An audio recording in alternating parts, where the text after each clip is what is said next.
Oke, insya Allah kita mulai saja karena jam sudah menunjukkan pukul 9.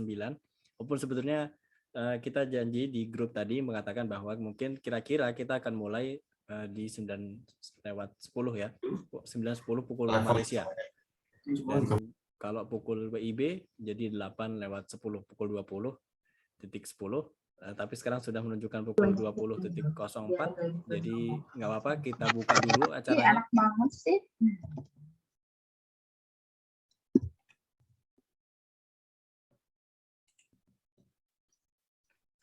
Oke, bismillahirrahmanirrahim. Assalamualaikum warahmatullahi wabarakatuh.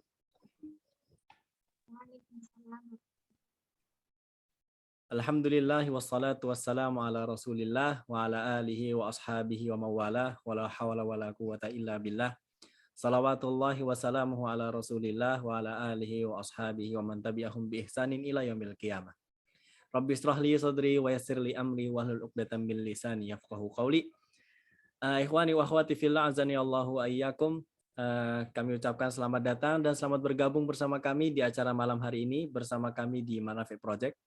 Sebelumnya kami ingin mengucapkan salam juga kepada yang terhormat para insya Allah pemateri kita pada malam hari ini, Ustadz Jati Purnomo sudah hadir bersama kita. Dan juga kami menyampaikan salam serta terima kasih banyak kepada semua teman-teman, para hadirin dan hadirat yang sudah hadir bersekenan hadir di malam minggu ya, atau malam Ahad, Sabtu malam pada tanggal 22 Januari 2021.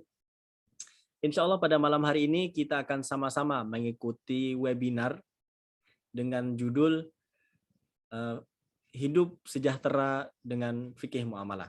Maksudnya apa? Insya Allah pada malam hari ini Ustadz Jati akan bersama-sama diskusi sama kita, ngobrol bareng kita, menyampaikan tentang bagaimana kita bisa hidup bahagia, hidup sejahtera, baik dunia maupun akhirat dengan memahami fikih muamalah.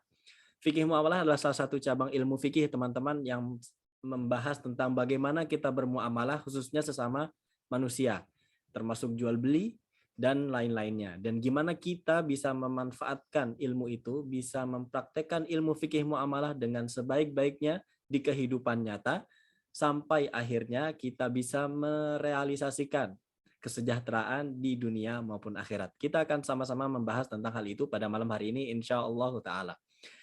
Sebelumnya perkenalkan saya pribadi, saya Ridho Gifari. Saya akan memimpin acara pada malam hari ini bersama teman-teman semua. Sebelum saya mulai, sebelum ini acara kami persilahkan atau kami serahkan kepada pemateri, insya Allah kami akan menjabarkan beberapa hal terkait dengan peraturan pada malam hari ini, sehingga semoga dengan peraturan ini teman-teman bisa mengikuti webinar ini dengan nyaman.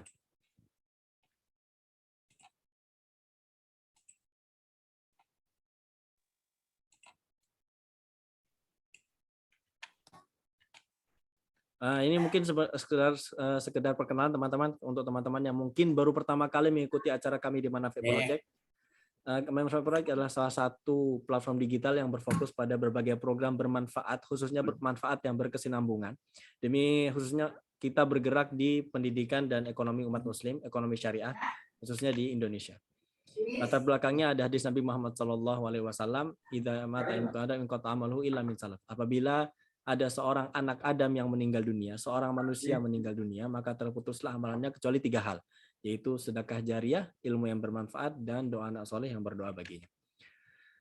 Landasan kami ada 3T, ada takwa, tabarruk, dan taklim. Teman-teman bisa nanti ikuti kami di Instagram kami di manafik.project. Juga ada visi misi dan value kami. Teman-teman juga nanti mungkin bisa lihat juga nanti di beberapa platform atau website kami juga. Yang paling penting adalah pada malam hari ini kita ingin menyampaikan beberapa hal. Insya Allah Zoom sudah kami buka tadi ya 10 atau 15 menit sebelum acara dimulai. Dan acara akan kami mulai di pukul 20.10 WIB. Ini adalah ada salah ketik. Kemudian di nomor 2, kami berharap kehadiran para peserta tepat waktu, dan alhamdulillah para teman-teman semua kami ucapkan terima kasih atas kehadirannya pada malam hari ini sesuai dengan waktu yang kita janjikan. Kemudian yang nomor 3, ini mungkin salah satu yang paling penting ya. Kami harapkan kepada para peserta sekalian untuk mematikan mic masing-masing di Zoom ini supaya tidak ada suara yang mengganggu ketika nanti pemateri menyampaikan materinya.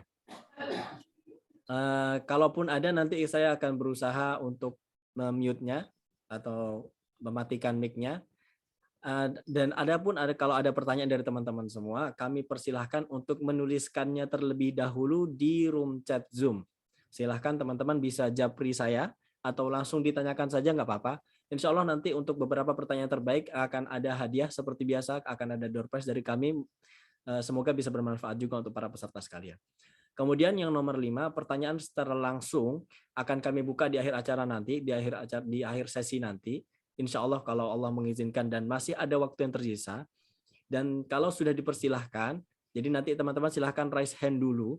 Ketika nanti ada sesi tanya jawab, misalnya di akhir sesi nanti, silahkan teman-teman ada fitur raise hand di Zoom ini. Contoh ya.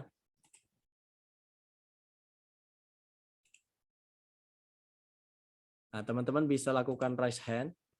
Nanti setelah itu kami akan pilih atau kami akan tunjuk. Setelah kami izinkan, silahkan buka mic-nya dan langsung bertanya kepada pemateri. Kemudian yang nomor terakhir, bagi teman-teman yang menginginkan sertifikat, diharapkan untuk bisa memperhatikan acaranya sampai akhir dengan baik. Silahkan dicatat, silahkan diambil manfaatnya sebisa mungkin, semaksimal mungkin. Dan insya Allah kami akan sebarkan link absensinya di grup, di Zoom. Jadi nanti teman-teman yang hadir di sini diharapkan untuk terus ikutin acara sampai akhir. Nanti kami akan di tengah-tengah acara atau di akhir acara, kami akan mengirimkan linknya. Dan mohon untuk teman-teman semua, ketika link sudah kami share, tolong tidak di copy paste ke tempat-tempat lain. Jadi diharapkan linknya biarkan di situ saja, teman-teman bisa akses dari sini. Karena link ini sebetulnya khusus untuk para hadirin dan hadirat yang sudah bersedia hadir pada malam hari ini di Zoom, insya Allah ta'ala. Ada beberapa pertanyaan juga yang masuk mengenai tentang apakah live di YouTube. Untuk sekarang kami tidak live di YouTube, akan tetapi insya Allah nanti rekamannya akan kami sediakan di YouTube, tapi tidak dalam waktu dekat karena nanti butuh sedikit proses. Dan juga kami berharap dengan adanya Zoom ini teman-teman bisa jauh lebih banyak interaktif, mengadakan diskusi interaktif bersama para pemateri di webinar kita. Mungkin itu saja yang bisa saya sampaikan pada malam hari ini. Insya Allah pada malam hari ini dan sudah kita akan mulai acaranya. Dan sudah hadir bersama kita Ustadz Jati Purnomo. Halo Ustadz Jati. Halo juga Ustadz Ridho. Ahlan. Assalamualaikum Ustadz. Masya Allah. Waalaikumsalam warahmatullahi Sehat Ustadz. Alhamdulillah. Barakallahu fiik. Ini Ustadz di mana posisinya sekarang? Ana di rumah nih di Banyumas. Oh di Banyumas. Masya Allah. Masih di Pondok Indah Mertua soalnya. Oke. Siap Ustadz. Oke Ustadz, sudah siap Ustadz? Insya Allah untuk ngisi acara. Insya Allah. Oke. Teman-teman siap. Oke. Para teman-teman sekalian, insya Allah pada malam hari ini sekali lagi kami ucapkan selamat datang dan selamat bergabung bersama kami di Manafik Project dan selamat menikmati bersama ilmu yang disampaikan oleh Ustadz Jati Purnomo nanti. Sekali lagi kami himbau untuk kepada teman-teman semua untuk mematikan mic-nya supaya nanti acara bisa berjalan dengan lancar. Oke. Langsung saja kepada Ustadz Jati kami persilahkan. Kelihatan ya share Oke, materinya. kelihatan Ustadz. Tafadhol. Alhamdulillah. Bismillah. Assalamualaikum warahmatullahi wabarakatuh. Waalaikumsalam warahmatullahi wabarakatuh. Alhamdulillahirabbil alamin wa bihi nasta'inu ala umuri dunya waddin.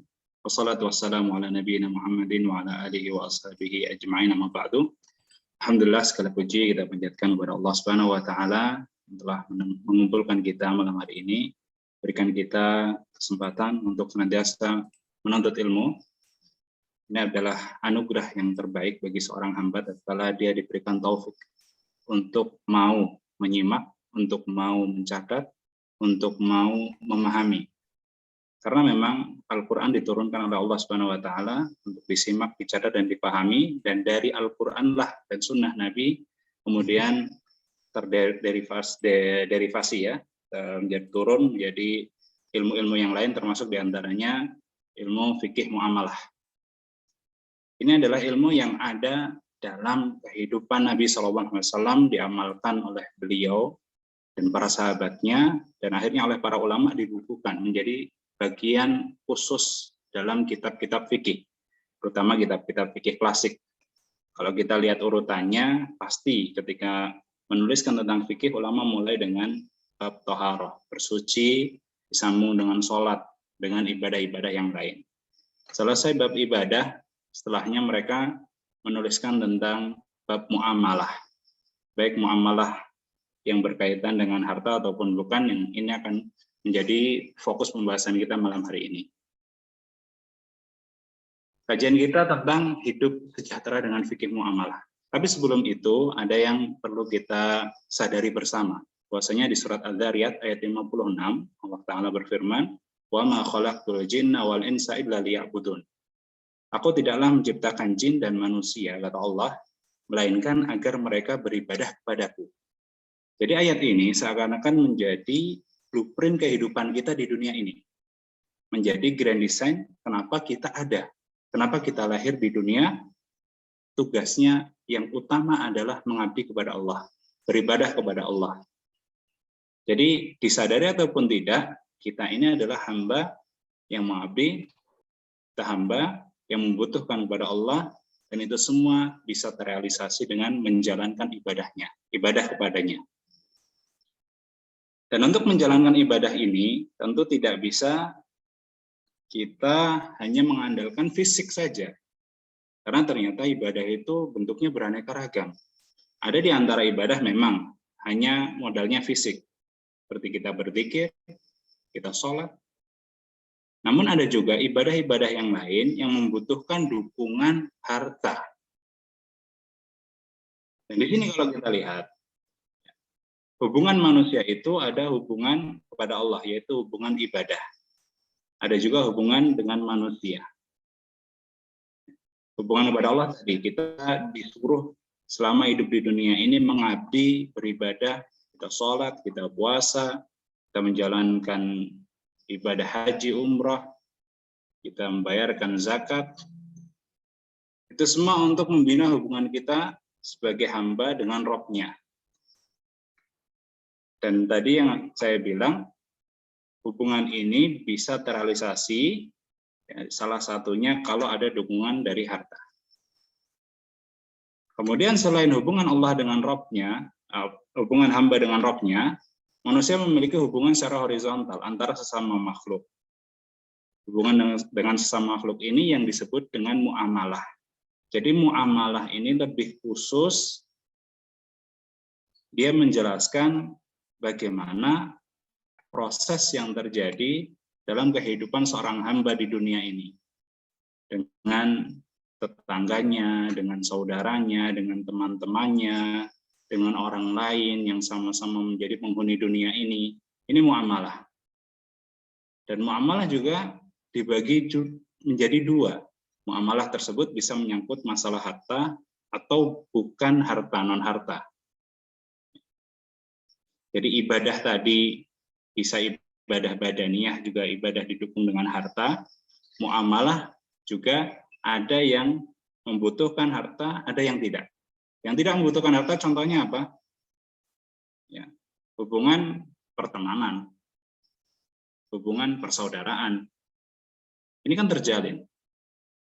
Hubungan pernikahan, walaupun ya ada mahar dan lain sebagainya, tapi ketika orang menikah, tujuannya bukan ingin mencari keuntungan dari pihak satunya.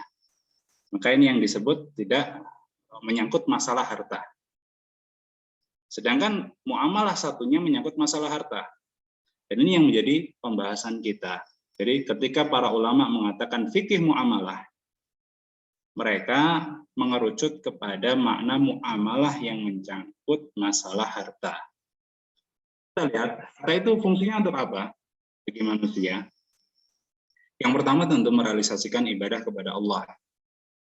Kita berangkat umrah, kita berangkat haji, kita membayarkan zakat, tentu kalau ada hartanya. Kalau kita nggak punya harta, atau hartanya pas-pasan, hanya untuk makan saja, kita akan kesulitan menjalankan ibadah-ibadah itu tadi.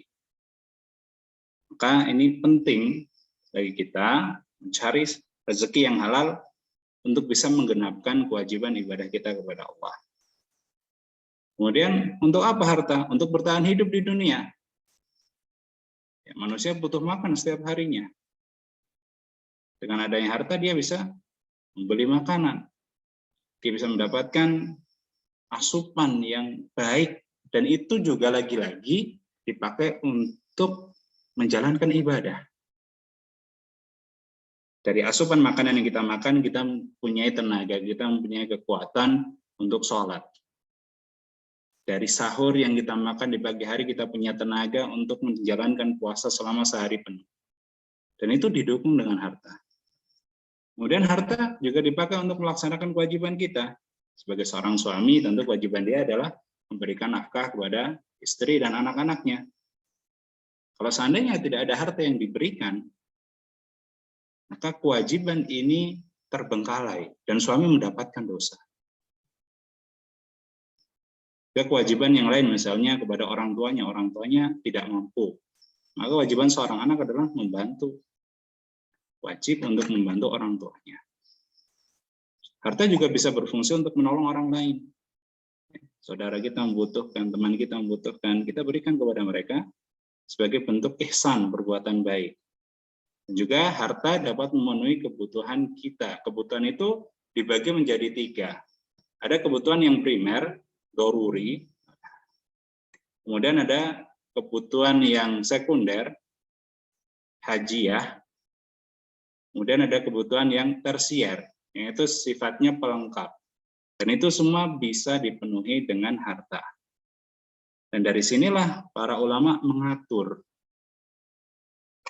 membukukan dengan mengambil istimbat atau kesimpulan hukum dari ayat-ayat Al-Quran maupun hadis-hadis Nabi SAW. Mereka merumuskan adanya fikih muamalah. Misalnya diambil dari surat Al-Baqarah ayat 275. Wa ahallallahu al-bai'a wa harrama riba. Allah menghalalkan jual beli dan mengharamkan riba. Dari sini ketahuan bahwasanya hukum asal jual beli di dalam Islam khususnya ini halal karena Allah secara tegas menyatakan wa ahallallahu al-bai'a, dan kebalikannya Allah menyatakan haramnya riba. Berarti riba terlarang dalam Islam. Kemudian selain jual beli, para ulama juga menuliskan kaidah-kaidah yang lain, hukum-hukum yang lain terkait dengan muamalah antara satu orang dengan orang lainnya dalam masalah harta ini. Karena memang tidak bisa dipungkiri, kita hidup ini nggak sendiri kan. Kita ini hidup membutuhkan orang lain. Kadang kita butuh barang yang dimiliki oleh orang lain. Kadang orang lain membutuhkan sesuatu yang kita miliki. Maka akan terjadi apa? Proses tukaran. Ya, dan ini adalah suatu bentuk jual beli yang paling klasik, paling kuno, yaitu menukarkan barang dengan barang, atau biasa diistilahkan dengan jual beli muqayyadhah, barter. Jadi kamu punyanya apa? Saya punyanya habis panen gandum. Orang yang habis panen gandum ini butuh buah-buahan, dia ingin merasakan segarnya apel, lalu dia tukar. Dan ini tidak ada ukuran yang jelas, ini yang sesuai kesepakatan saja. Bisa jadi gandumnya berapa takar, dia tukar dengan apel yang cuma 1.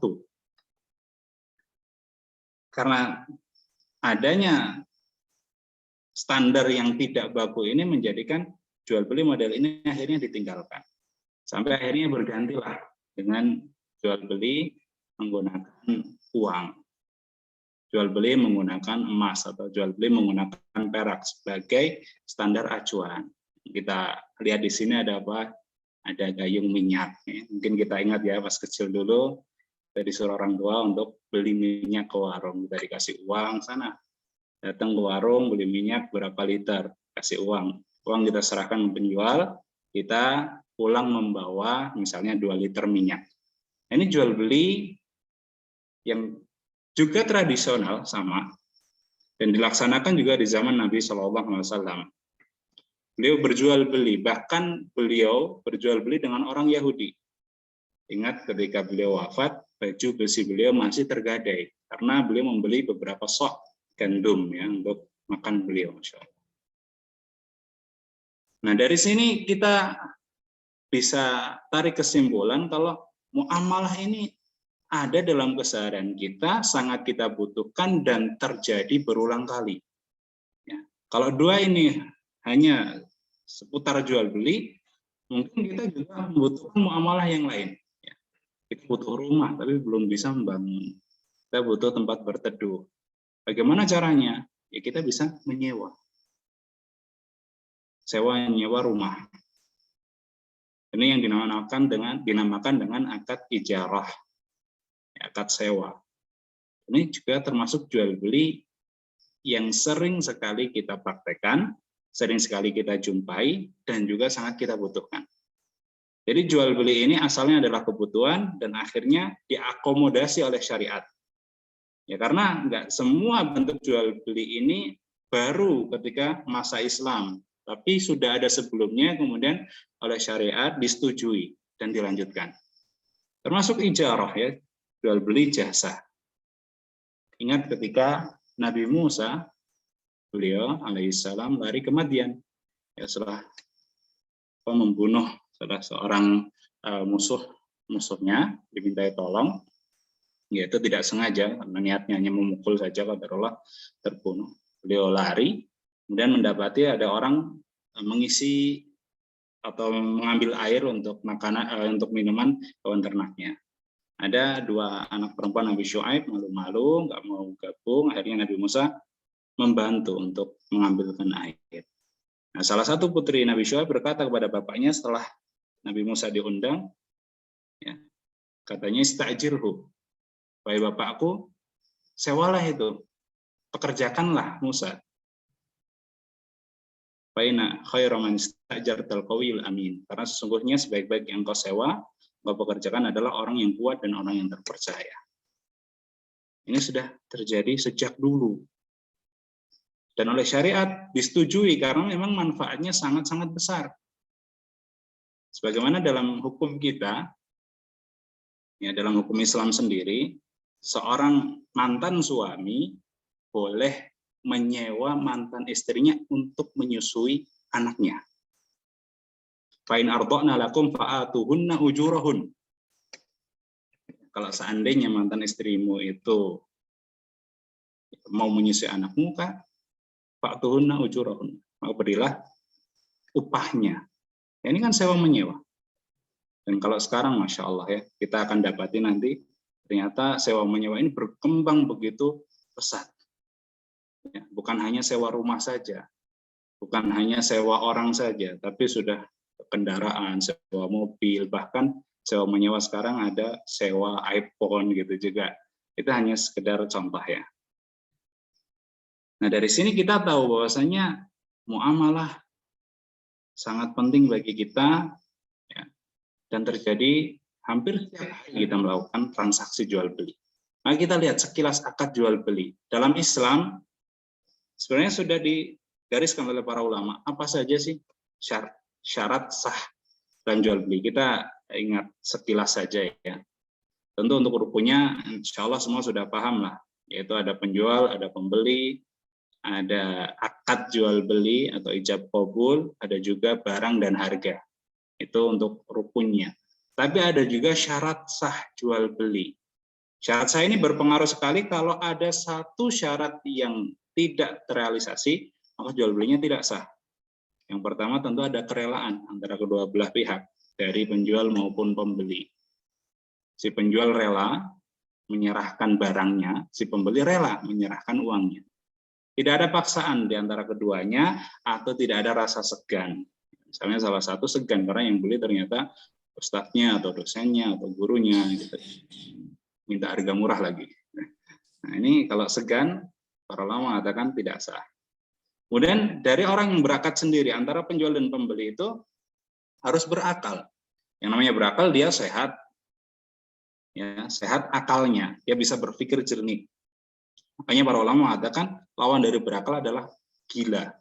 Orang gila tidak boleh berjual beli. Rasyid itu apa? Dia cerdas. Ya. dia nalarnya jalan ketika jual beli. Misalnya nggak mungkin dia beli permen satu dengan uang 100.000 dan nggak minta kembalian.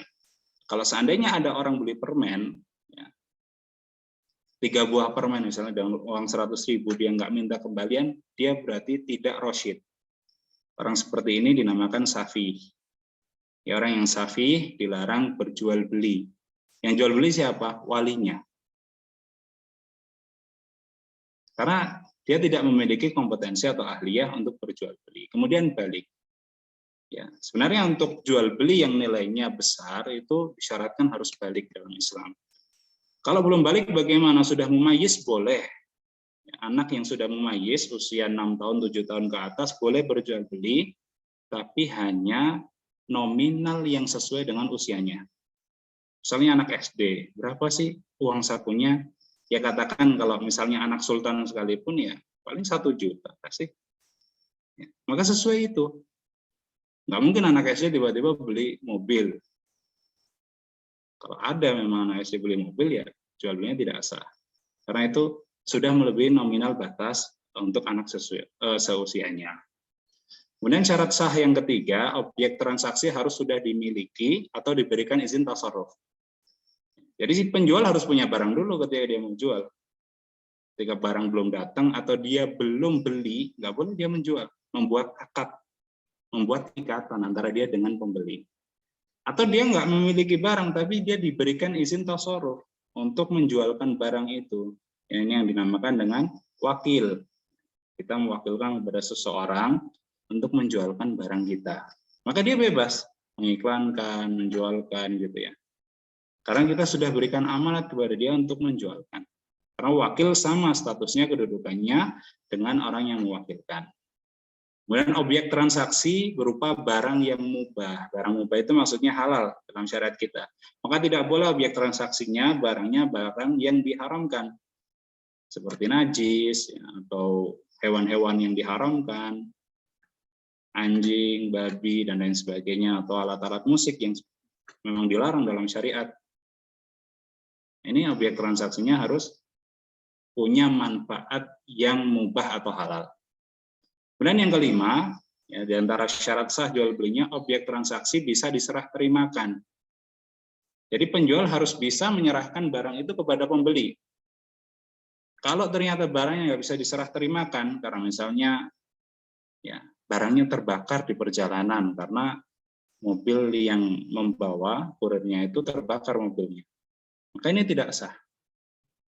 Atau objeknya lari, jual burung ya, jual burung, ternyata sudah lepas dari kandangnya dia jual. Dia bilang, oh ini saya punya burung sering juara dari lomba-lomba, saya jual sekian. Mana burungnya itu sudah lepas? Ini nggak boleh juga. Harus bisa kita pastikan pembeli menerima barangnya. Kemudian yang keenam, objek transaksi diketahui kedua belah pihak pada saat akad. Saat membuat akad, jual beli ada ijab qabul, itu pembeli harus tahu yang dijual kepada dia itu apa. Ya, bisa dengan melihat langsung, ya, ada di majelis akad, di tempat akad jual belinya. Misal kayak kita datang ke warung sembako, kita lihat berasnya, ya, kita tahu kualitasnya, kita bilang, Bu, beli ini. Dan dibungkuskan oleh ibu penjualnya. Itu diketahui. Atau dengan kriteria, atau dengan spesifikasi yang jelas. Misalnya dalam akad salam, ya, itu yang dijual bukan barang atau ainnya. Yang dijual itu spesifikasinya. Maka speknya harus dijelaskan dengan detail. Warnanya apa, bentuknya seberapa, besar kecilnya, mungkin perbandingannya dengan barang lainnya. Kemudian mungkin ada mesin, kalau ada mesin khusus tipe berapa, itu dijelaskan. Atau bisa juga dengan lihat foto. Ya, asalkan barang dengan foto tidak terpaut jauh perbedaannya.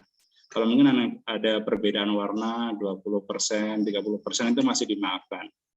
Tapi kalau sangat berbeda sekali warnanya, itu tidak boleh.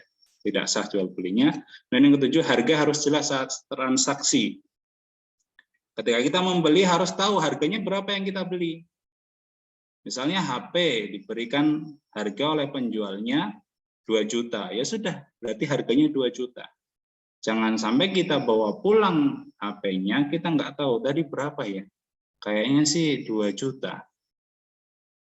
Maka yang seperti ini tidak sah. Atau bisa juga dengan dua harga yang tidak dipilih salah satunya.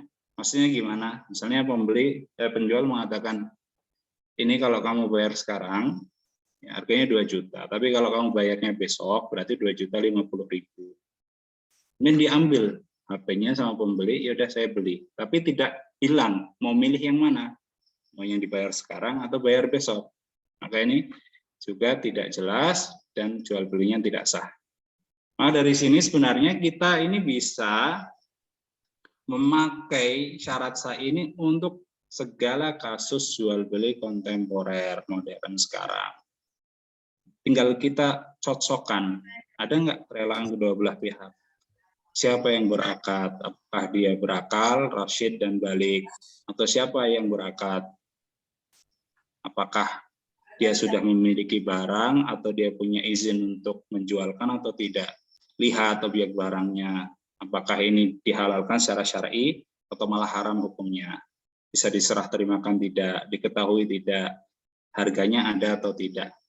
Ini bisa kita pakai untuk menghukumi. Karena kita mempelajari jual beli atau fikih muamalah secara umum ini, hukumnya bisa menjadi wajib. Karena Nabi SAW bersabda, "Thalabul ilmi fardhatun 'ala kulli muslim." Menuntut ilmu itu hukumnya wajib bagi setiap muslim. Apa makna wajib di sini?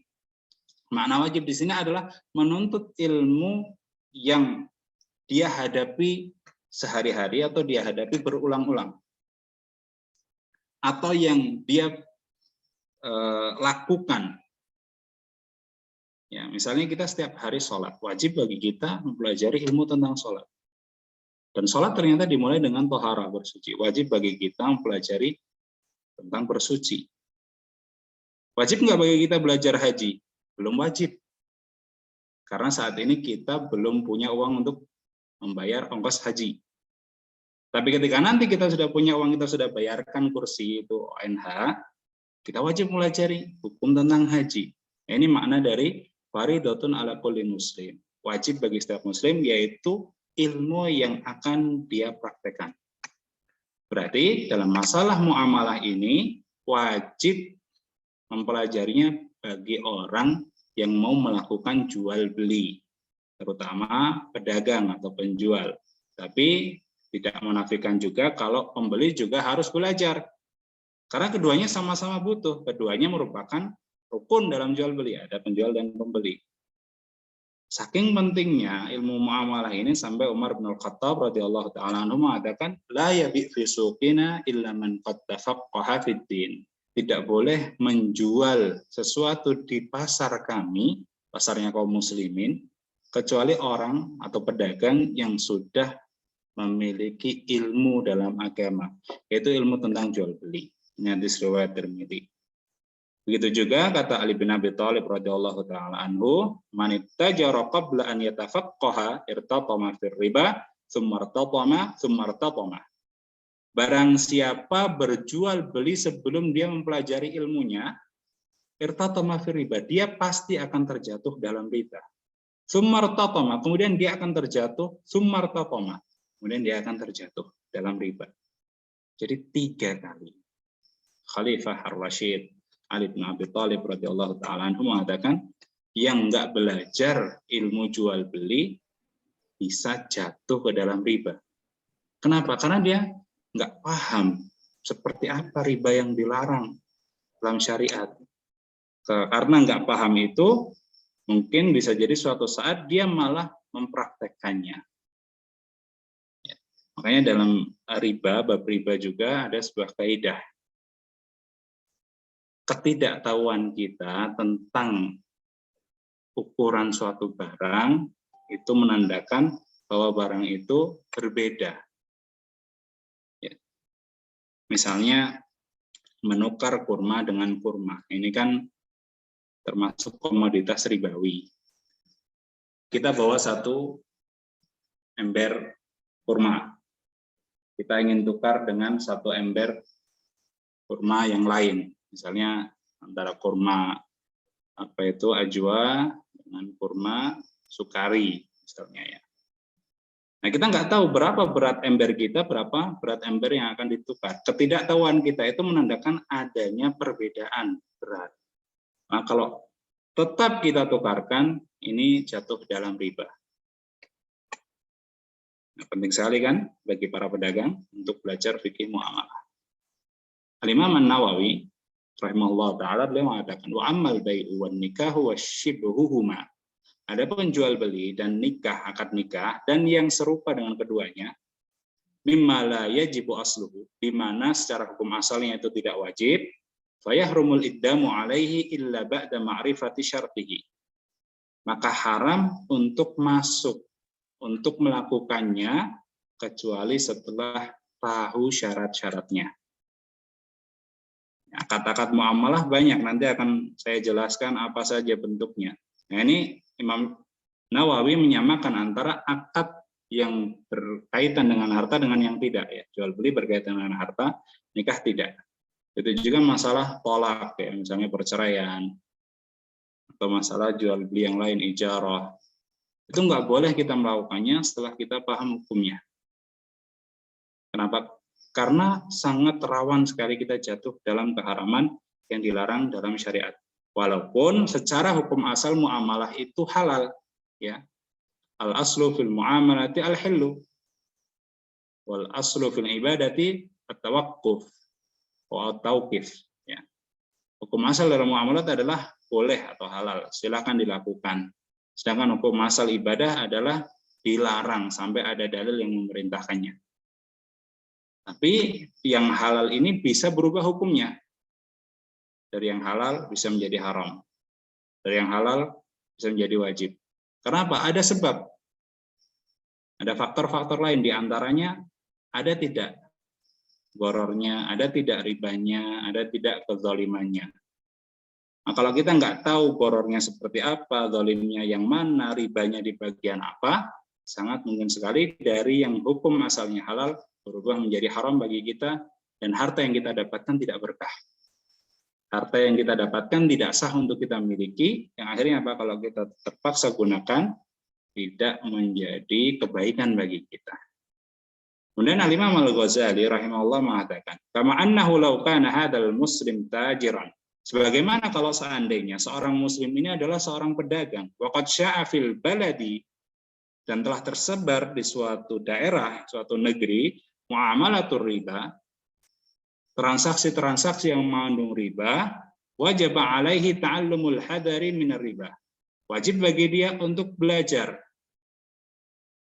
Mempelajari apa? Ilmu muamalah agar dia berhati-hati, dia terhindar dari riba. Wa hadha huwal haqqu fil ilmi alladhi huwa fardhu 'ainin.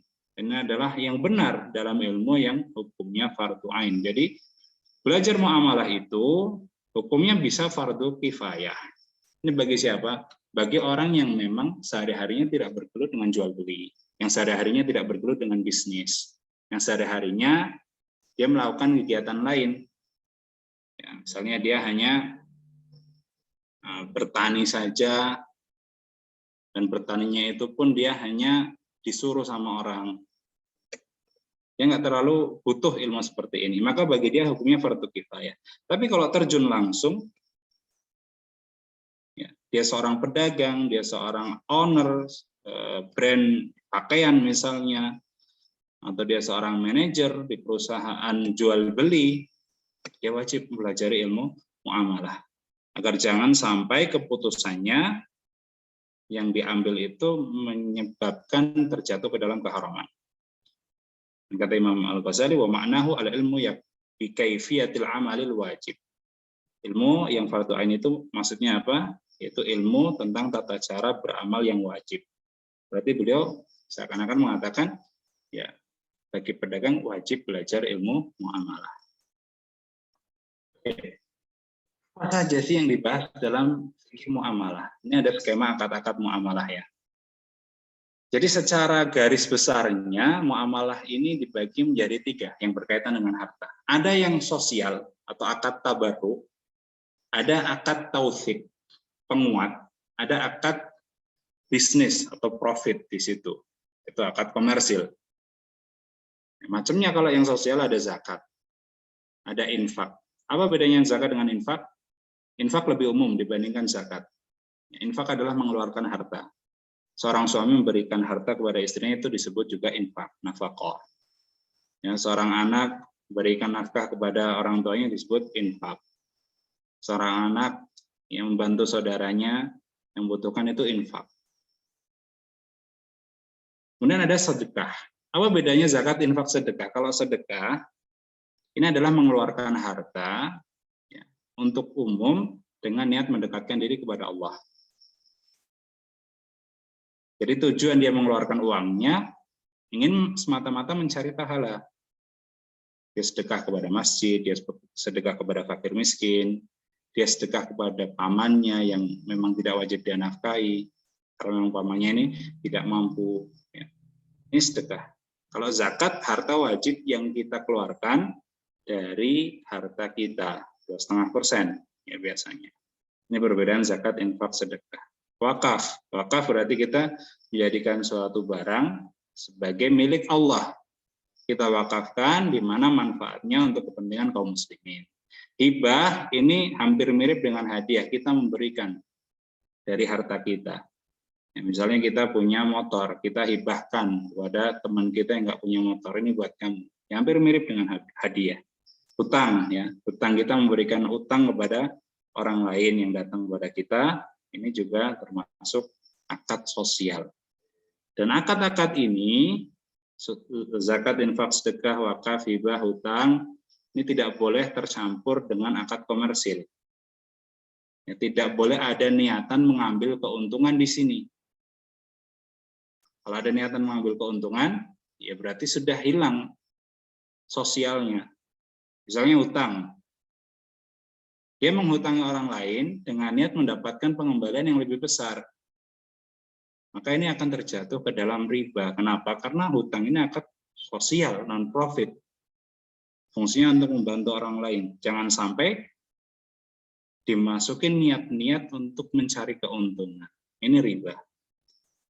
Kemudian yang berikutnya akad penguat. Akad penguat ini adalah akad yang bisa masuk ke akad sosial maupun akad bisnis, komersil. Ada wakalah. Wakalah ini perwakilan. Ya, misalnya ketika kita zakat, kita sudah mengeluarkan uang untuk berzakat, kita nggak bisa menyerahkan langsung. Kita butuh orang lain untuk mengantarkan kepada penerimanya, mustahiknya. Kita nyuruh orang. Maka ini akad wakalah berlaku. Kemudian akad penguat yang kedua, hawalah. Hawalah ini pengalian piutang. Misalnya saya utang kepada si A. Dan si A, dia juga mengutangi si B. Si A bilang, udah kamu minta uangnya ke B, utangnya. Ini namanya hawalah. Atau pembayarannya. Ya, pembayarannya. Misalnya, saya dihutangi oleh si A. Saya dapat uang. Kemudian, si B punya utang ke A. Maka si B bisa minta ke Ana. Ya, bisa minta ke Ana karena sama saja uang yang saya punya, yaitu uangnya si A. Ini secara ringkasnya tentang hawalah. Atau kafalah. Kafalah itu penjaminan, garantor. Jadi dia menjamin ketika ada orang utang misalnya, ya, orang utang kan nggak semua dipercaya ya. Ada yang kalau yang utang si A dia langsung dikasih, kalau utang B orang yang menghutangi pikir-pikir. Ini kira-kira bisa membayar nggak ya? Maka dia butuh kafalah. Misalnya ada yang menjamin bahwa si B ini bisa membayar hutangnya. Atau siap ya orang yang menjadi kafil sebagai pembayar hutang kalau si B mangkir tidak mau bayar. Ada juga rahan, jaminan atau gadai, biasanya berupa barang. Ya, barang untuk menguatkan, misalnya dalam akad hutang piutang juga. Ya. Karena nggak dipercaya si B, dia mendatangkan jaminan. Ini jaminannya, sertifikat rumah saya. Kalau misalnya nanti saya nggak bisa hutang, nggak bisa bayar, nanti silahkan itu jual rumah, kamu potong untuk membayar utang saya.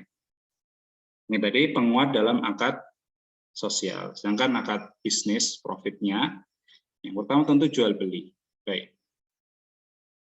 Kemudian ada syirkah, kerjasama. Ini akad investasi kalau dalam Islam. Di sini ada mudharabah, ada musyarakah, ada musaqah, ada mugharasah, ya, dan lain sebagainya. Kemudian ada akad ijarah, sewa dan upah. Ya, sewa itu untuk barang dan upah itu untuk orang. Ya, karena ijarah sendiri ada dua, ijaratul ain dan ijaratul ashkhas. Barang misalnya rumah, mobil, motor, ya disewakan, HP, laptop, perlengkapan rumah tangga disewakan, dan upah itu orang kerja. Ya, baik dia misalnya sebagai guru di suatu sekolah, dia mengajar mendapatkan gaji, itu upah. Ada orang kerja freelance sebagai desainer, dia dibayar per poster yang dia buat, itu upah, masuk ke dalam akad ijarah. Jadi ini luas sekali, Masya Allah, akad muamalah ini. Dan setiap hari tentu gitu, dua atau salah tiga, bahkan salah empatnya. Oke. Kalau kita pelajari,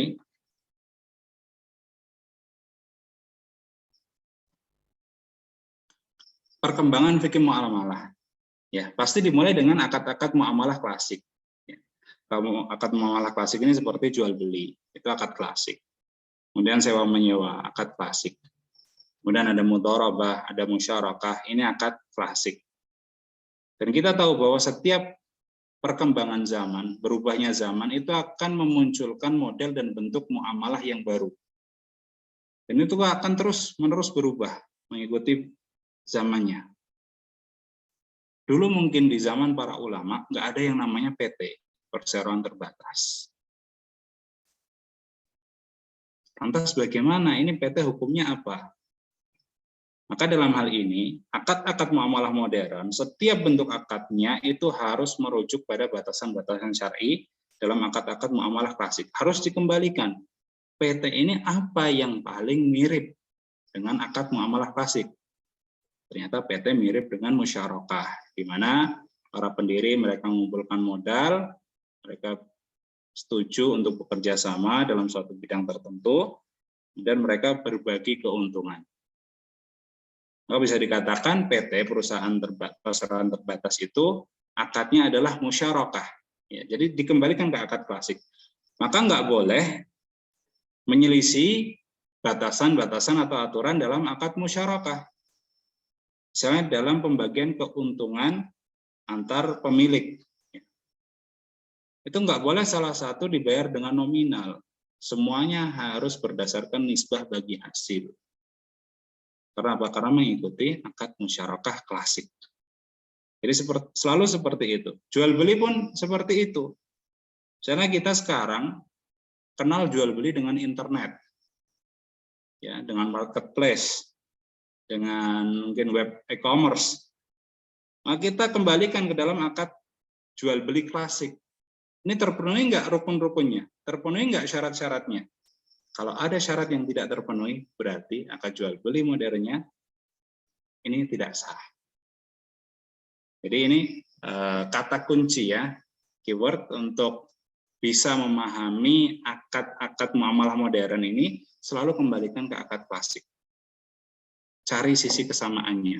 Yang tidak sama dalam arti rukun dan syarat-syaratnya, berarti itu yang harus diperbaiki atau itu yang harus dirubah. Ataupun kalau nggak bisa dirubah, berarti itu menyebabkan tidak sah. Sekarang akad ini, Masya Allah, di zaman modern, beragam sekali. Nggak tahu pay letter. Ya, apa itu pay letter? Kita bayar nanti. Ya, kita bayar nanti. Ditalangi dulu. Apa sih hukumnya pay letter ini? Pay letter ini ternyata akad utang piutang. Ya, akad utang piutang. Kita diutangi dulu. Nah, kita pelajari akad klasiknya dalam utang piutang tidak boleh ada penambahan. Nah, ketika dalam pay letter ada tambahan dari nominal fix di awal, itu masuk ke dalam riba. baik namanya bonus untuk yang menghutangi, baik namanya hadiah untuk yang menghutangi, baik namanya denda karena terlambat membayar. Tambahan dari nominal fix untuk utang di awal itu riba. Jadi pay later boleh nggak? Boleh, secara hukum asalnya boleh. Tapi kalau ada klausul, ya, ada tambahan lagi denda keterlambatan, itu menjadi riba. Dan alat lain, masya Allah banyak. Ada KPR rumah. Siapa yang nggak punya rumah, yang nggak pengen punya rumah, tentu semua orang pengen.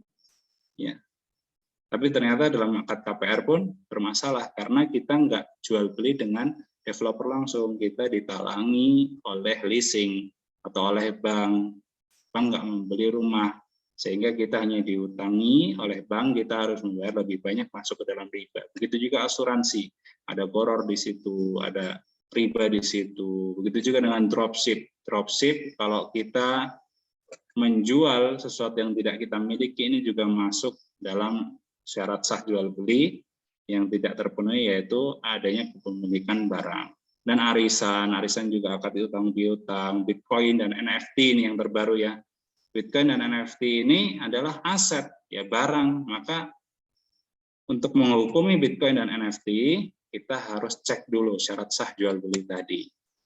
Misalnya apa, objeknya harus mubah. Kalau misalnya NFT-nya, ya ini bicara tentang NFT, barang yang diharamkan, foto wanita membuka aurat misalnya, maka ini juga haram jual belinya. Masih banyak lain, forex ya. Forex itu pertukaran mata uang. Giveaway, biasanya yang punya all shop ini biar ramai, Instagramnya biar ramai, yang beli dia adakan giveaway. Begitu juga saham, ya. Jual beli saham, trading saham, MLM, jual beli dengan sistem berjenjang online, kartu kredit, ya ternyata kalau kartu kredit juga ada ribanya.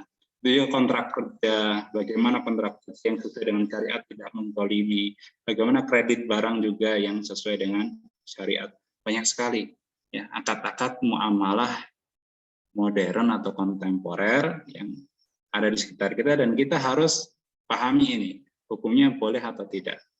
Jadi kita sebagai orang yang belajar, kita jangan langsung praktek, tapi kita lihat dulu bentuknya seperti apa, skemanya seperti apa, akad-akad yang klasik seperti apa, bedanya di mana, persamaannya di mana, itu harus kita pelajari. Kita cari illah yang menyatukan antara akad klasik dengan kontemporer. Kemudian muamalah ini akan membuat hidup kita semakin indah dan dekat dengan Allah Subhanahu wa taala kalau betul-betul kita praktekkan dalam kehidupan kita.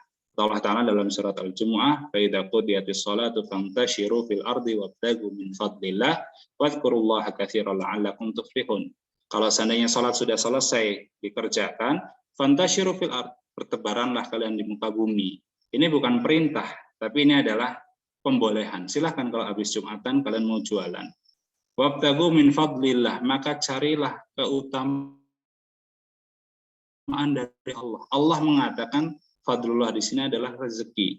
Wadhkurullaha katsiran la'allakum tuflihun, dan berzikirlah kalian mengingat Allah kalian yang banyak agar kalian tuflihun, bahagia, agar kalian dapatkan kesejahteraan. Syekh Sa'di ketika menafsirkan ayat ini beliau mengatakan kalau seandainya salat sudah selesai dikerjakan, bertebaranlah di muka bumi di talabil makasibi wat tijarat, untuk mencari rezeki, kalian bekerjalah kembali atau kalian berjualanlah kembali. Wali makana al-ishtighalu fi tijarati madinnatul ghaflah an dzikrillah amarallahu bil iktsari min dzikrihi. Karena yang namanya bekerja berjual beli ini seringnya melalaikan orang dari mengingat Allah, Allah menyuruh kita untuk memperbanyak mengingatnya. Dengan firman-Nya wazkurullaha katsira. Ai fi hali qiyamikum wa qu'udikum wa ala junubikum. Saat kalian berdiri, saat kalian duduk, saat kalian berbaring. La'allakum tuflihun. Ya, agar kalian bahagia, agar kalian sejahtera, mendapatkan falah, kemenangan. Karena fa'innal iktsara min dzikrillahi akbar asbabil falah. Yang memperbanyak mengingat Allah itu merupakan sebab terbesar dapatnya kita akan kebahagiaan. Ketika seorang dia dalam bekerja dalam berdagang mengamalkan muamalah yang benar, kemudian dia ingat kepada Allah, ingat akhir ayat ini, la'allakum tuflihun, kalian akan sejahtera. Maka sedikit penutup, berbisnis dengan mengikuti aturan-aturan dalam fikih muamalah akan menghilangkan was-was dari dalam hati. Was-was tentang apa? Tentang status kehalalan harta yang didapatkan. Kita kalau sudah mengikuti aturan Allah dan Rasul-Nya, kita nggak akan ragu lagi. Harta yang saya dapatkan insya Allah halal.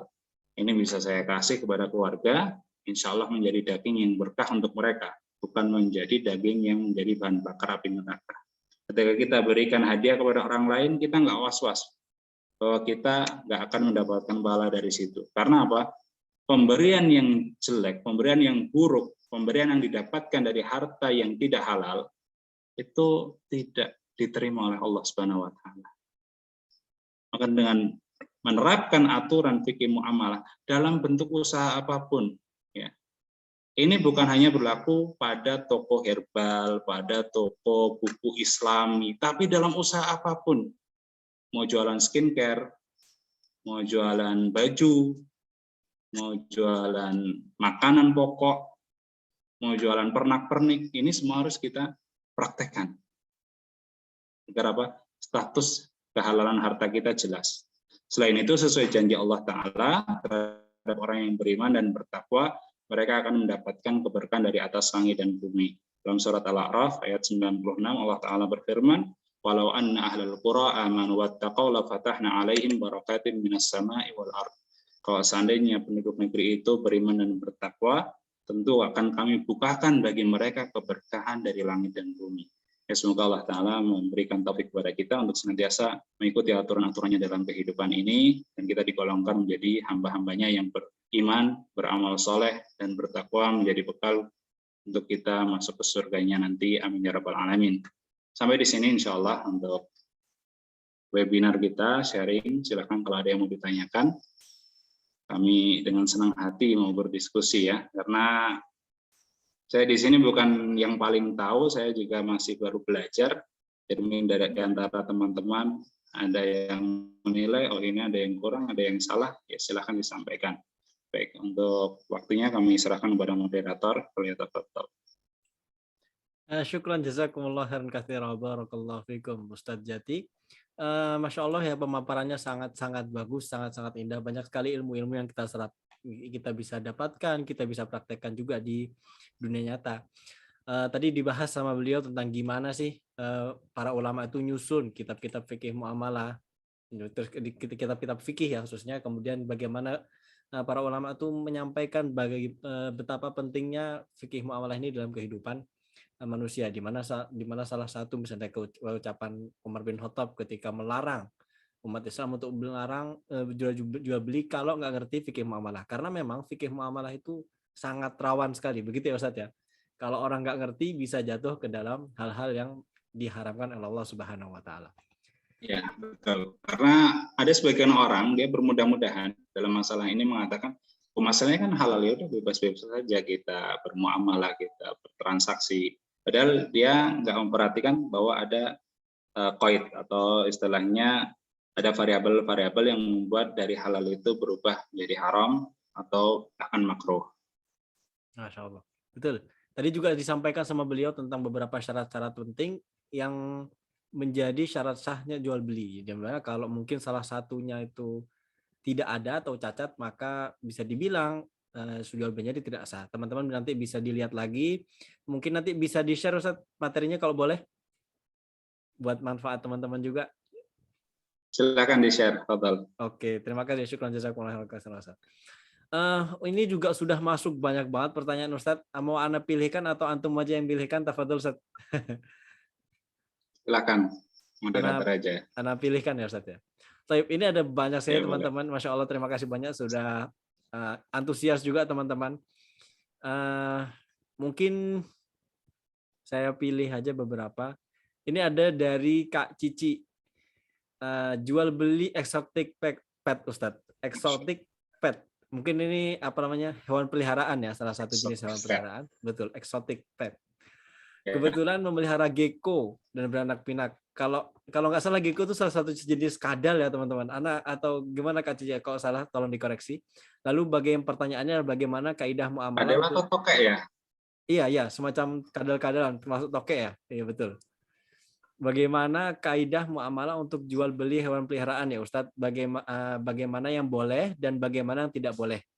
Apa pedoman dasar Islam dan panduannya khususnya dalam jual beli hewan peliharaan Ustadz? Jazakumullah khairan. Tafadhol Ustadz. Barakallahu fikum, terima kasih atas pertanyaannya. Jadi jual beli hewan dalam Islam itu pertama harus melihat dalam status hewannya, halal atau haram. Kalau hewannya itu halal, itu boleh diperjualbelikan. Kalau hewannya haram, seperti anjing, seperti babi, ya itu yang sering kita dengar, yaitu haram. Dan ternyata ada hewan-hewan lain juga yang diharamkan dalam syariat. Misalnya gecko kalau nggak salah ini masuk dalam famili cicak ya. Oke, betul. Atau gimana Kak Cici? Ya. Kalau koreksi nanti silahkan disampaikan ya Kak Cici. Ada yang Oke, lanjut Ustaz, selamat. Kadal. Ya. Kadal ya. Nah, kadal sendiri itu kita harus cari tahu juga apakah ada manfaatnya atau tidak. Jadi yang saya ketahui selama ini orang beli exotic pet kan karena ingin dinikmati gitu ya. Padahal ini tidak memiliki manfaat yang jelas. Karena dalam Islam itu untuk jual beli dia harus punya manfaat yang jelas. Misalnya kita jual beli kambing itu kan jelas kita bisa pelihara, kita ambil dagingnya untuk kita sembelih, atau bisa juga kita gemukkan, kita jual kembali, atau sapi misalnya kita bisa perah susunya. Jadi untuk gecko ini sekedar misalnya, ini bagus untuk dilihat dipandang, ini saya rasa bukan termasuk dalam manfaat yang bisa dibenarkan. Jadi kalau membeli dengan harga mahal, ini malah termasuk dalam tabdzir atau israf. Kita membuang-buang harta. Padahal yang buat beli gecko itu mungkin bisa kita kasih kepada orang fakir miskin. Bisa untuk membeli hal lain yang lebih bermanfaat. Jadi misalnya harga gecko sampai puluhan juta, itu kan berarti harta kita habis untuk sesuatu yang manfaatnya belum jelas. Sekedar memuaskan rasa ingin melihat, memandang indah gitu aja. Dan ketika gecko-nya mati, tidak bisa dimanfaatkan. Misalnya kalau kita punya kambing sakit, kemudian kita sembelih, itu kan masih bisa bermanfaat untuk kita. Jadi kalau untuk jual beli barang atau hewan-hewan yang manfaatnya belum jelas, apalagi kalau dilihat lagi statusnya, kalau itu haram, itu tidak boleh. Kalau dikasih bagaimana? Ya dikasih nggak apa-apa. Ya, kalau misalnya ada orang ngasih ini gecko, saya udah bosen, silahkan dipelihara. Itu nggak masalah insya Allah. Jadi kalau dibeli itu ingat lagi bahwa Allah menyuruh kita itu untuk jangan sampai menghambur-hamburkan harta untuk hal yang tidak terlalu urgent dalam hidup. Allah Ta'ala alam bisawab. Syukran jazakumullah khairan Ustaz. Ini sebetulnya ada tadi pertanyaan yang pertama nih masuk dari Mas Anto. Walaupun ini kayaknya pertanyaan masih sangat umum ya. Ustaz Ana punya pertanyaan mengenai jual beli mata uang asing. Itu hukumnya bagaimana? Jual beli mata uang asing atau forex atau dalam istilah Islamnya adalah sorof, itu hukum asalnya boleh, asal mengikuti kaidah jual beli mata uang. Kalau mata uangnya sejenis, satu mata uang, misalnya rupiah dengan rupiah, ringgit dengan ringgit, euro dengan euro, dolar dengan dolar, itu syaratnya dua. Jumlahnya harus sama dan tunai di majelis akad. Spot ya istilahnya. Kalau berbeda mata uang, berbeda jenis, ini syaratnya cuma satu, harus tunai. Jadi saat kita mengeluarkan rupiah kita dapat dolar, misalnya menukar rupiah dengan dolar. Atau kalaupun enggak, majelis offline dengan online pun, asal ketika kita bertransaksi langsung masuk ke rekening kita masing-masing. Kita punya rekening rupiah dan dolar, kita pengen dolar, kita transfer dari rekening rupiah kita ke money changer. Kita pengen $100, kita transfer 1.400.000 misalnya. Begitu masuk ke money changer, dia langsung ngirim $100 ke rekening dolar kita. Ya saat itu masuk juga. Mungkin kalau delay 10 menit, ya 15 menit itu masih dimaafkan. Tapi kalau delaynya sampai sehari, ya ini yang tidak boleh. Jadi harus spot, harus langsung. Ini untuk transaksi forex atau sorof, jual beli mata uang. Itu saja syaratnya. Kalau kita misalnya kita membeli dolar saat murah, kemudian kita jual saat mahal, itu boleh. Ya, karena tidak ada syarat harus sama nominal atau jumlahnya. Jadi nggak apa-apa yang mau bukan invest ya, mau menjaga uangnya dan membeli mata uang asing silahkan. Cukup jelas ya teman-teman semua. Kemudian mungkin kedua pertanyaan lagi, atau mungkin teman-teman ada yang mau bertanya langsung, silahkan raise hand, kami persilahkan.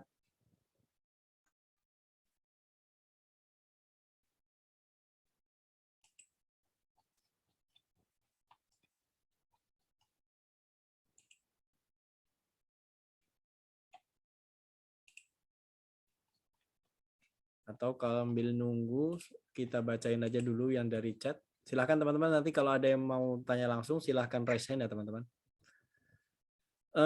Ini ada pertanyaan dari, ini juga menarik, dari Kak Putri Retno. Assalamualaikum warahmatullahi wabarakatuh. Izin bertanya Ustadz, misalnya ada seorang muslim yang sedang mengalami kesulitan ekonomi.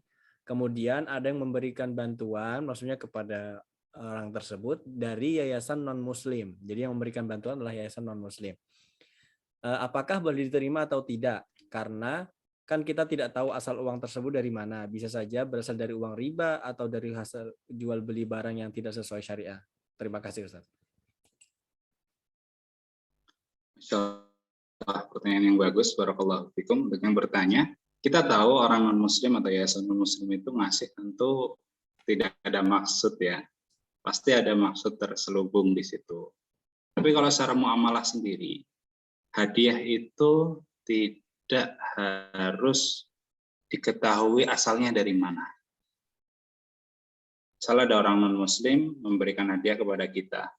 Selama itu barang yang diberikan itu halal, itu boleh bagi kita menerimanya. Walaupun mungkin itu didapatkan dengan cara yang tidak halal oleh si non-muslim. Karena dengan adanya perpindahan kepemilikan, itu menyebabkan perpindahan caranya. Maksudnya, ketika diberikan sebagai hadiah, caranya itu halal. Maka itu halal untuk kita. Yang haram siapa? Yang mengambil dengan cara haram, yang memberikan tadi. Misalnya dia membelinya dengan uang riba. Gitu kan.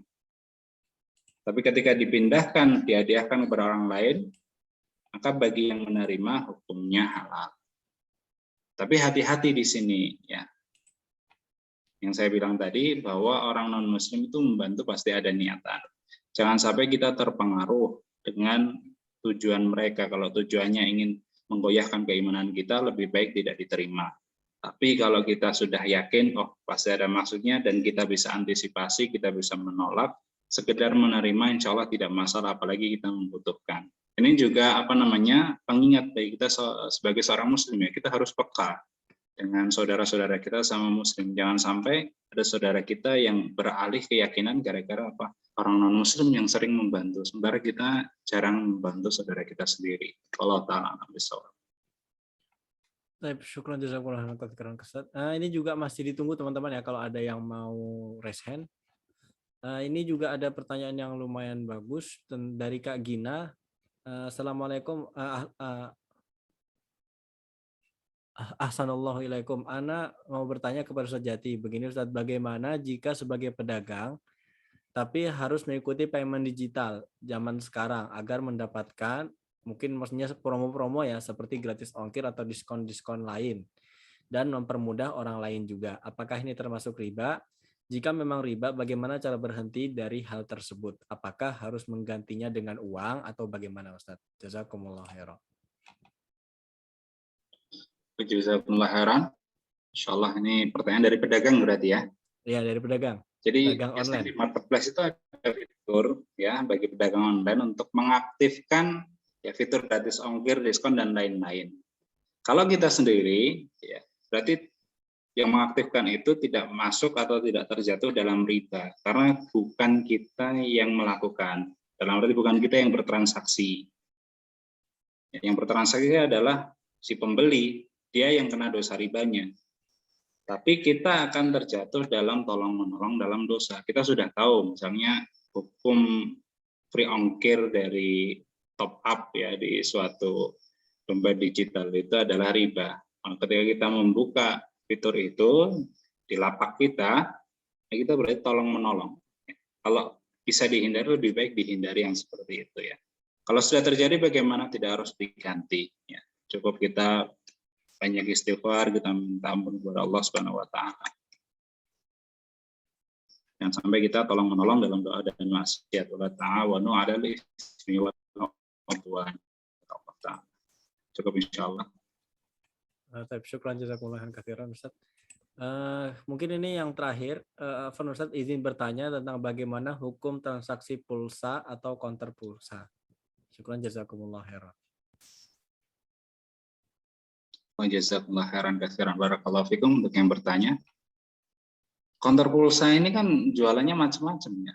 Ada jualan pulsa, ada jualan voucher, ada jualan mungkin aksesoris HP, entah casing, entah baterai dan lain-lain. Maka hukum jualannya kalau untuk aksesoris ya kita dikembalikan lagi kepada syarat sah jual beli. Kalau itu halal ya hukumnya halal. Dan untuk voucher ya kalau itu voucher untuk hal yang halal ya hukumnya halal. Untuk pulsa sendiri juga sama. Jadi dalam jual beli pulsa sebagian orang mungkin mengira kalau itu menukar uang dengan uang gitu ya. Beli pulsa 12.000, kita keluarkan uang 12.000, ternyata pulsanya yang dapat 10.000. Ini seakan-akan kok kita bayar lebih, ternyata dapatnya 10.000, riba enggak? Yang seperti ini enggak riba, kenapa? Karena pulsa itu bukan uang, pulsa itu bukan currency.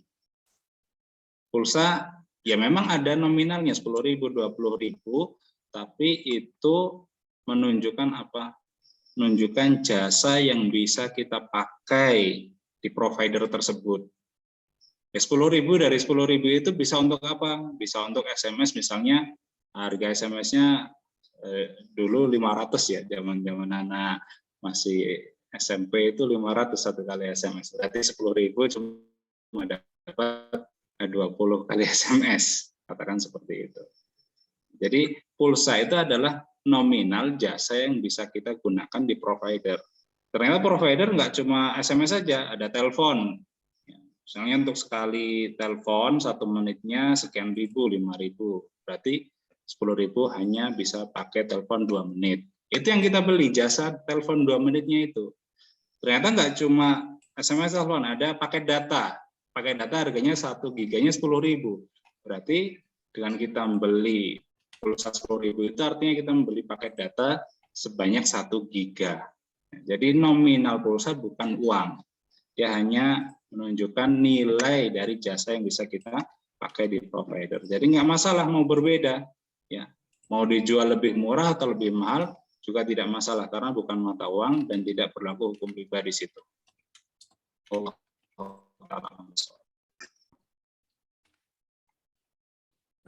Taib syukran jazakumullah khairan katsiran Ustaz Jati. Ini masih belum ada ya teman-teman yang raise hand, jadi kita anggap nggak ada yang mau bertanya secara langsung. Terima kasih banyak kepada teman-teman juga yang udah bertanya. Sebagai informasi teman-teman bahwa kami sudah meng-share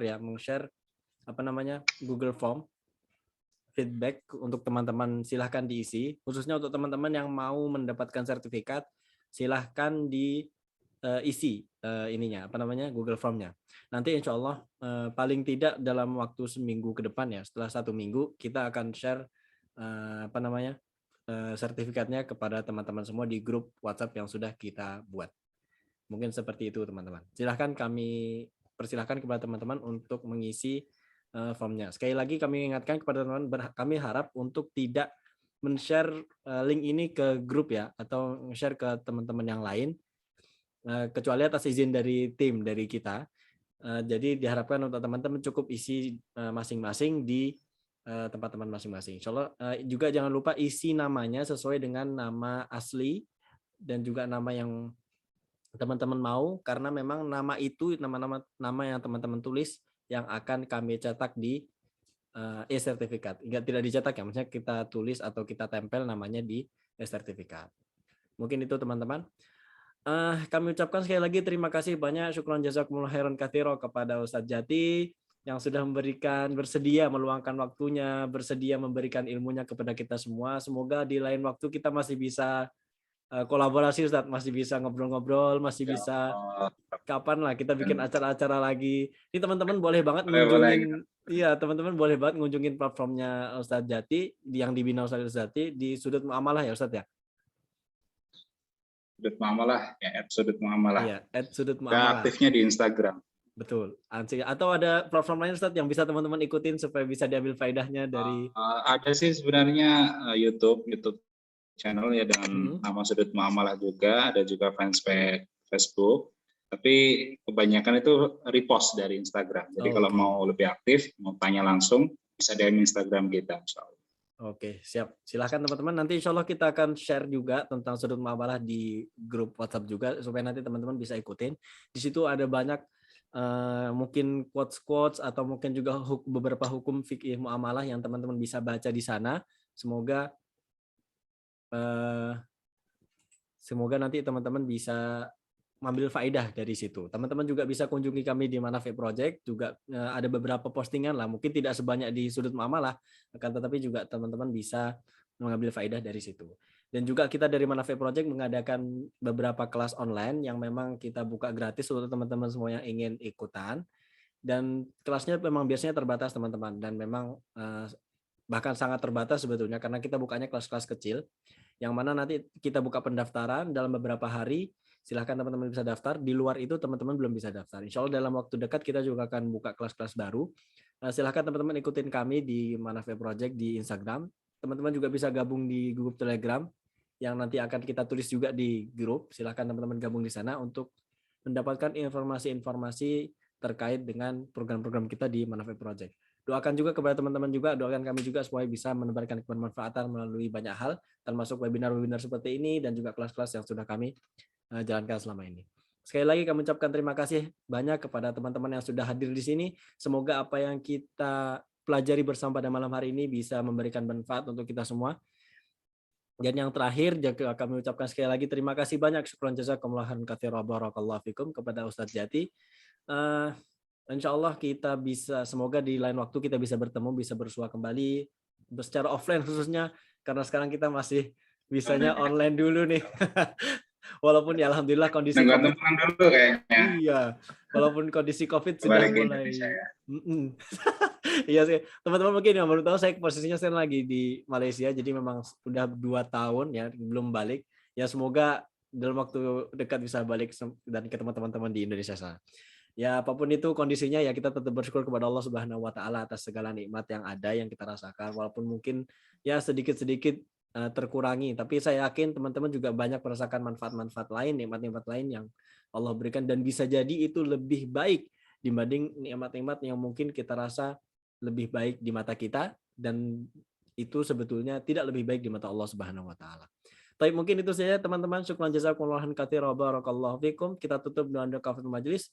Subhanakallahumma bihamdik, asyhadu an la ilaha illa anta astaghfiruka wa atubu ilaik. Silakan teman-teman, kami persilahkan kepada Ustadz Jati juga kalau memang mau keluar, tapi kalau mau di sini juga silahkan banget. Juga teman-teman di sini silahkan yang sudah ngisi ya, yang sudah ngisi silahkan, yang belum silahkan kami tunggu. Ada di grup chat, saya share sekali lagi. Pamit dulu ya. Tafadhol Ustaz, tafadhol. Selamat istirahat Ustaz. Terima kasih banyak sebelumnya. Sama-sama insyaallah. Assalamualaikum. Waalaikumsalam warahmatullahi wabarakatuh.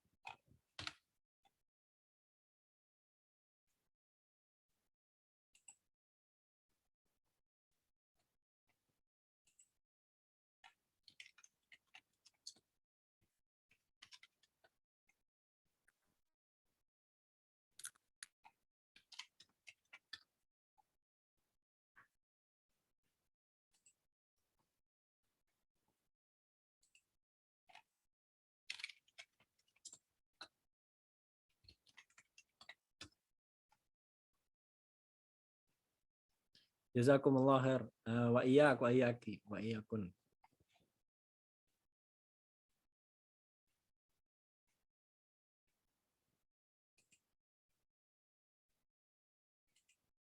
Zinda, tafadhol.